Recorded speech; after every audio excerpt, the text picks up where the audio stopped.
Hello and welcome to the another video of this book that we are reading together, which is on whether everybody in the world can stay happy. And the name of the book is The Courage to Be Disliked, written by Mr. Ichiro, Kishimi and Fumitake Koga. It is a book which is based on Japanese phenomena and based on Adlerian psychology. So far we have discussed two chapters, including the introduction, and down the line we read another two chapters. The chapters are very small, but I'm happy to read one chapter at a time because I want to take it slow. But yeah, that's how we are going. So today we are going to cover people fabricate anger. So let's dive right into this chapter and let's see how it goes. Previously we discussed few things. We discussed about whether trauma really exists or not, and before that we discussed why people can actually change, and the unknown third giant, and including the introduction, which was just to set the stage for our audience. So today we are going to read this chapter, which is another small chapter, People Fabricate Anger. So remember, in the previous video, this guy who is representing the youth is asking so many questions from the philosopher, and he is not sure how everybody can stay happy, and the philosopher was having some debates with him based on the experience that the youth's friend had in his life when he was a child. So today we are going to talk about another story, that is his own story, that he wants to discuss with the philosopher, and based on that he wants to know whether trauma really does exist or not.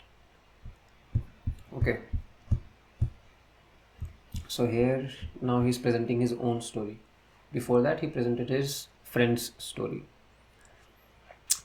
So he's saying, yesterday afternoon I was reading a book in a coffee shop when a waiter passed by and spilled coffee on my jacket. I'd just bought it and it's my nicest piece of clothing.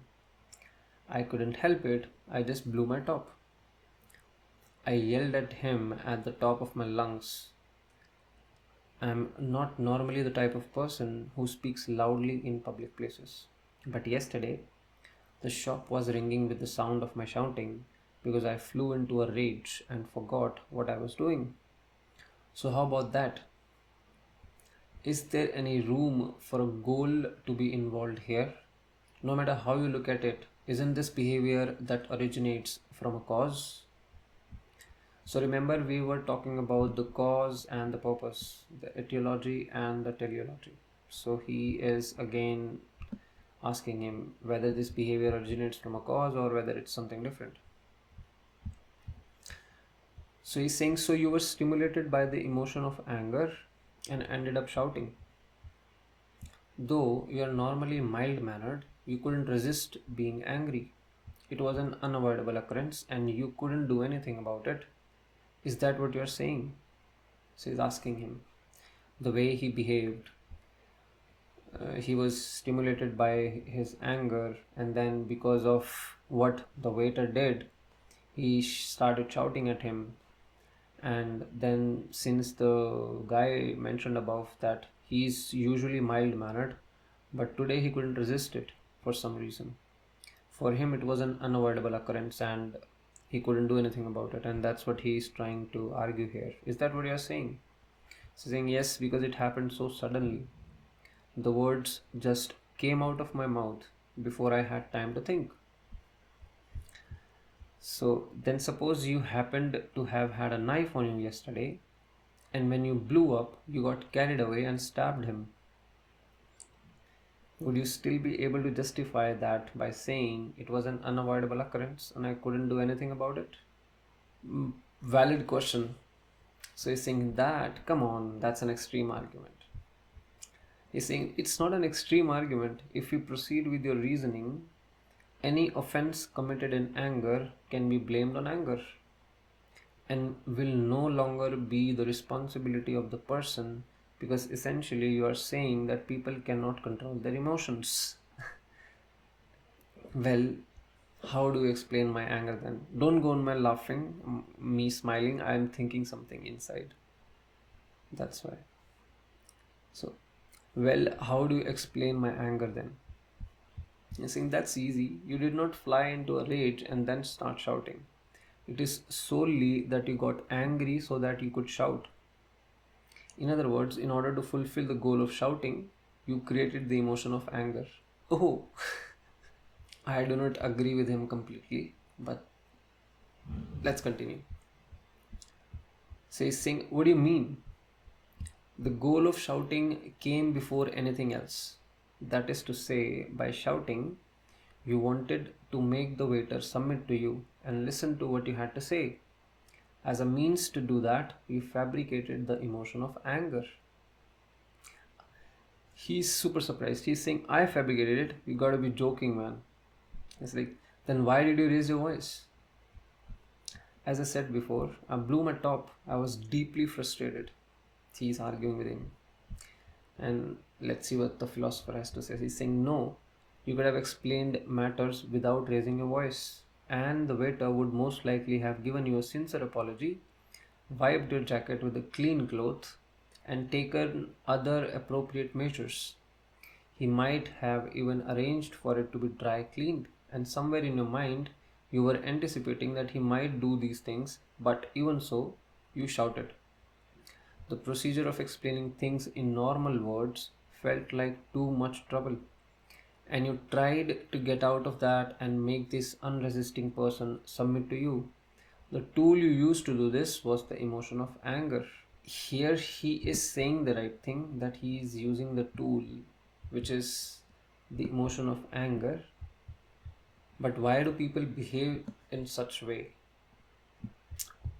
Why do people suddenly get controlled by some emotion, and then at another point of time they get controlled by another emotion? How do they come into that zone, or how are they driven by their emotions so easily?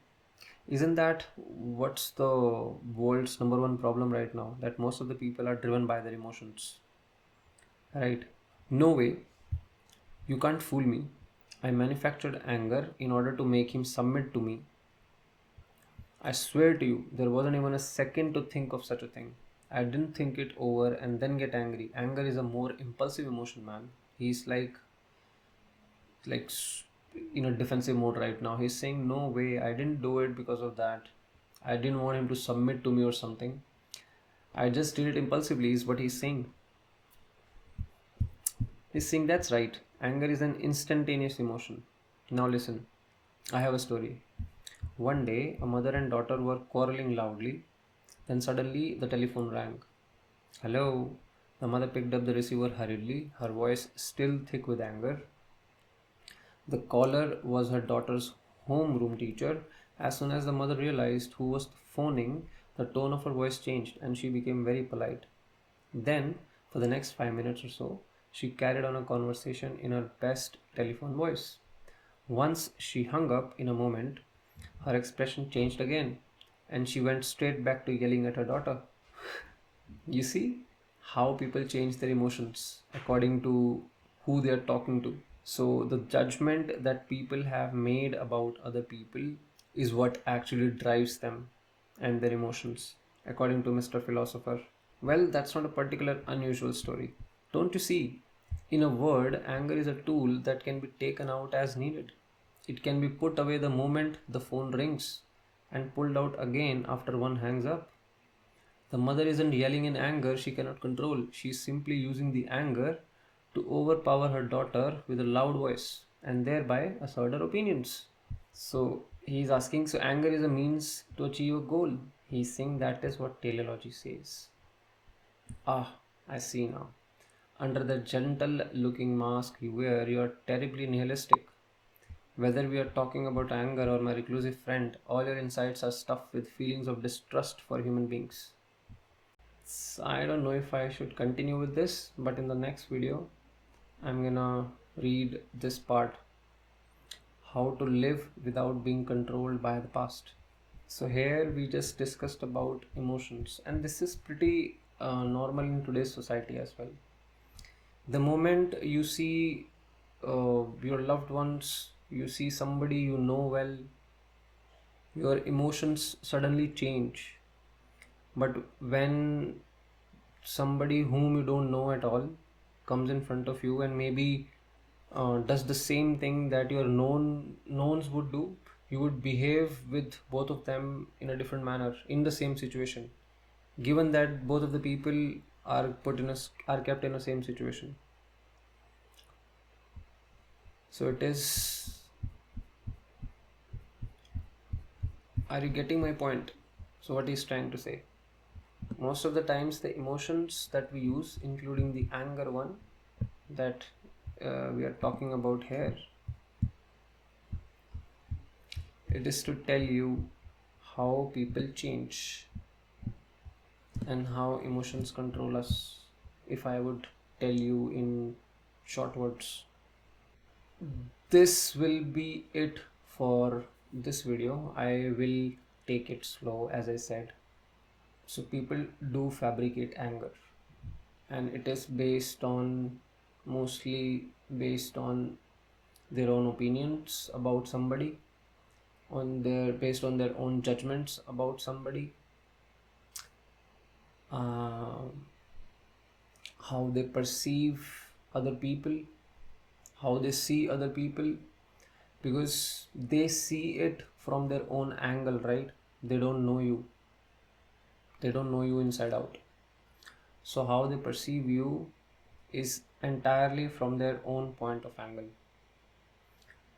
and because of that they make judgments about you, they make opinions about you, and based on that their emotions for you comes out. It is like that. And if you want to try this, try it with somebody you know and somebody you don't. Try the same situation with somebody you know and then you whom you don't know.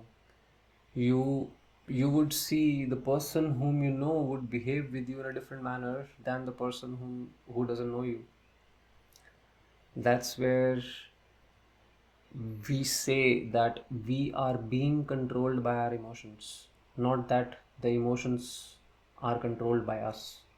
So if it was the other way, if the emotions were controlling us, if we were controlling the emotions, we would have behaved with both the person in same manner.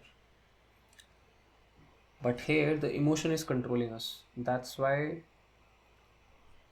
we uh, we are behaving with the person based on the opinions, based on the judgments we have already made with them. After all, these judgments, these opinions, and after everything that we're talking about are emotions only, right? These are driven by emotions. So the opinions that we make drive our emotions towards somebody. So that's how people actually fabricate anger. Not only anger, I would say all of the emotions. It is based on their opinions, based on their judgments towards other people. Anyway, this is it for this one. I'm gonna continue reading this book. I am liking this book, and I'm keeping it short so that it is easy for me to edit and for you to grasp the concept, and for me as well. So I'm reading and reviewing it with you guys. That's why I want to keep it short. This is it for this video. We will talk in the next one.